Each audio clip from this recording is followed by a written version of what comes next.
Seorang tukang ojek pangkalan ini mau tak mau harus menyaksikan proses pesugihan yang dilakukan penumpang asal Palembang. Mereka lakukan dua ritual sekaligus, pesugihan uang bibit dan pesugihan jual. Dalam kesaksiannya, ia merasa miris betapa nekatnya orang ini. Kisah nyata ritual pesugihan ini membuat ngeri dan mengganggu pikiran Mas Sarif. Mas mau ritual juga? Oh enggak pak, katanya. Cuman nganterin bapak-bapak ini berdua. Oh yaudah mas, duduknya di sana aja, katanya. Nah, saya duduk sambil ngerokok. Nggak tahu ngomong apa lah gitu. Si juru kunci ke orang 14 itu. Nah, si juru kunci itu duduknya di tengah-tengah, di antara yang pengen ngelakuin ritual itu mang ya. Duduk. Jadi kayak diundi gitu. Siapa dulu yang mau tampil lah gitu kalau bahasa itunya. Nah, jadi waktu itu yang boleh langkah ke selanjutnya itu ada 3 karakter. 1 ibu-ibu, dan kebetulan yang 2 itu yang penumpang saya mang yang bisa lanjutin ke ritual. Nah, yang sisanya yang 11-nya disuruh pulang, lain waktu kesini lagi katanya. Soalnya waktu itu yang bener-bener masuk kriteria untuk malam itu ngelakuin ritual cuman 3, ibu-ibu sama 2 penumpang saya yang terpilih. Saya juga nggak boleh pulang lagi sama juru kunci, maksudnya buat bantu-bantu di sini karena udah terpaksa ya terjerumus lah, maksudnya terjerumus nganterin, jadi ya udahlah saya ikutin juga kan. Kriterianya tahu nggak itu? Kriterianya itu yang 1 yang benar-benar serius, 2 luar Cirebon, karena kan bener-bener yang dari hati, yang bener-bener serius pengen ngelakuin gitu. Jadi udah terlihat dari saya juru kuncinya gitu, yang serius ya. Iya, yang bener-bener serius. Nah, setelah ngobrol-ngobrol kan, sekitaran sore itu kan mau maghrib, saya tuh suruh bawa apa gitu nggak tahu, di kresek hitam 2. Mas katanya nanti malam anterin ke gua. Nah, jalan tuh aneh mang di sini nih anehnya nih, kita jalan tuh pelan tapi kayak kenceng banget. Pelan padahal jalan pelan biasa, kayak jalan biasa aja gitu, tapi kenceng banget, balap banget gitu, kenceng gitu, aneh gitu. Terus udah deket sama mulut gua, saya tuh ngeliat ini bener-bener aneh mang ya. Ini yang saya lihat sendiri ya mang ya. Di atas gua itu ada helikopter, mobil mewah, ada pesta mang ya. Nah, yang ceweknya itu seksi, pokoknya pesta aja lah kayak orang joget-joget itu. Yang cowoknya ada yang sambil minum-minum, ngambur-ngamburin uang gitu kan. Saya belum sempet nanya ke juru kunci, pastinya saya nanyanya nanti ya kalau di rumah gitu kan. Pokoknya serem, soalnya yang di samping, di bawah gua itu, di sampingnya itu, di pas mulut guanya pakainya comang-comeng mang kayak orang, ya maaf ya, kayak orang gila gitu.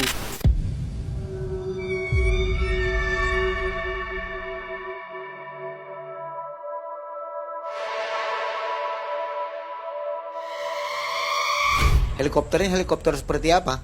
Helikopter kayak orang-orang pejabat gitu. Bener-bener bagus banget lah. Aneh ya, jadi pesta Ya kayak itu makanya clubbing di situ ya.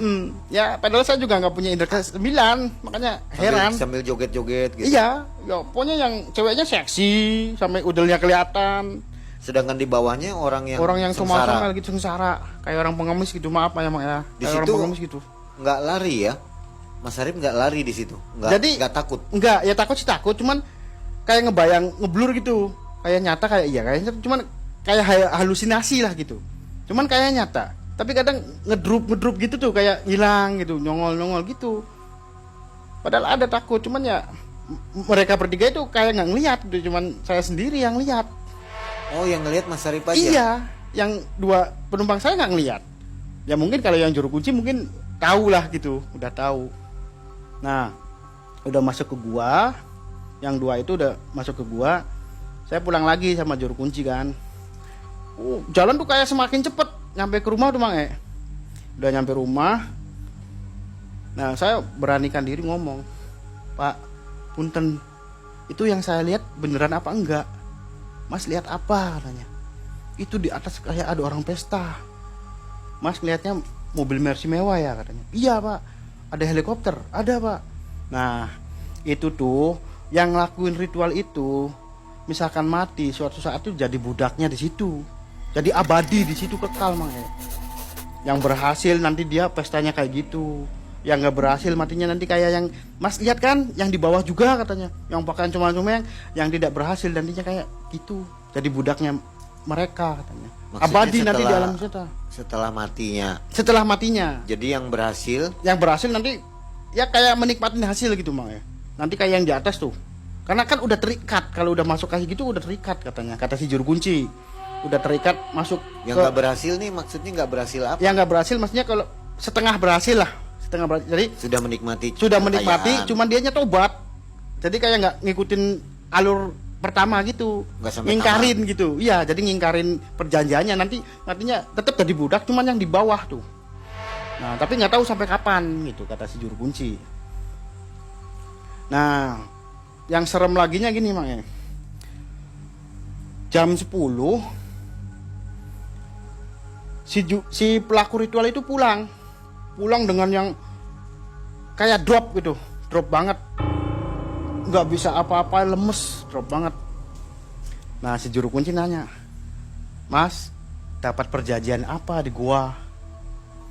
Si pelaku pertama jawab, Pak, saya di situ itu dikasih gambaran, di depan mata saya itu ada uang 1 meter tingginya, persegi 1 meter persegi lebarnya katanya.